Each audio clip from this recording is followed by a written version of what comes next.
بالجسم تكرار بلو في عتاب بالجسم تكرار لأنه للمدى. mbokk yi asalaamaaleykum mbokk yi li ngeen janool mooy màggalu Ndiané 2025 ci kër Serigne Mohamed Kéré jàmbaar yi Serigne Moustapha Diané ji ren jii nag lii leen jëlale woon ci këram bi nu xëyee nag suba moo xam ni mel ni Serigne Mohamed Kéré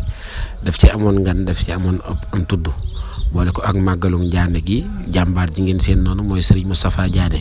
di sëriñam ji wasilaam moom Serigne Mohamed Kéré bu ñu xëyee jàng na alxuraanu karim ñaanal jàmbaar ji Cheikh Abdoulahi Diané.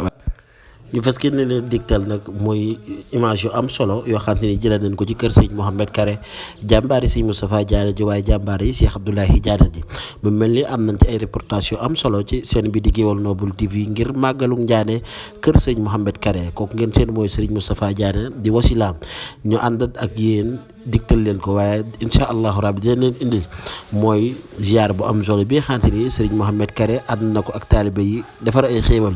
dem ba pencum Ndiané yut ko jàmbaaran ji Serigne Moustapha Diané xaritam wóllëreem am di jàmmam comme ni leen ko waxee rek mooy màggalu Ndiané ren